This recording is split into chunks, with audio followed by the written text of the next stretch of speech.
Welcome to HOS Technologies. Here we are demonstrating high efficiency 2-stage 3-level grid connected photovoltaic inverter. So here we are using 12 volt 12 volt 20 watt solar panel. So which is given the input voltage to the battery through this charging circuit. So here we are using a rectifier. Though we are getting DC, we are using rectifier. Why? Because if is there any interchanging in the connection, this rectifier will rectify the positive to negative of this battery. Then there will be no wrong connection from this input and the switch and the capacitor for current efficiency. And through this charging circuits, we are going to charge the battery, and we have the alternate charging source also.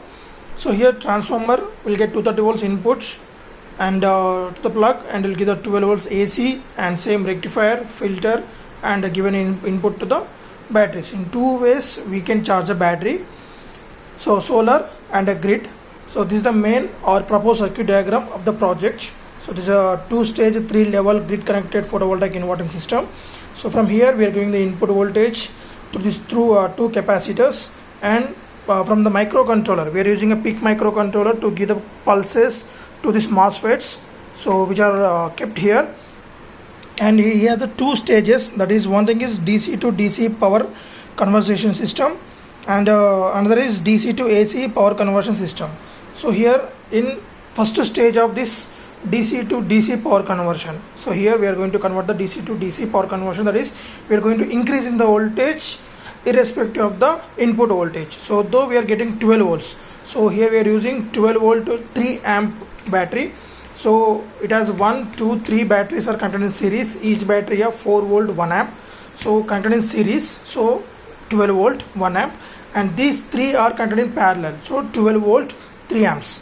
So this 12 volts 3 amps given as input to this DC to DC conversion, so it will increase the voltage from 12 volts to 180 volts of 160 to 180 volts of DC. So this is step up, that is a boost conversion, and after this boost conversion of voltage, so we'll get is the input voltage to the DC to AC conversion. So here we are using the bridge circuit, so edge bridge circuit for the inverter purpose. So here this is going to be the 3-level inverter circuit. We are giving the input signals from the as well as the same PIC microcontroller. So we are going to generate the 50 heads of pulses generated from the PIC microcontroller given as input to this MOSFETs in H-bridge circuit. So from here we will get a voltage of 180 to 200 volts of AC we are getting from the circuit. So this is given input to the or AC load. So let us see from starting onwards. Solar panel through charging circuits, battery will get charged, so parallelly we will give the supply to the circuit and PIC microcontroller. So in this PIC microcontroller we will explain you that rectifier, filter, regulator, capacitor, reset button, crystal oscillator of 20 megahertz to give the clock pulse to the PIC microcontroller. PIC 16F72 we are using PIC microcontroller family, and is a LED indication of operation indication, and these 5 pins are to load the program into the PIC microcontroller.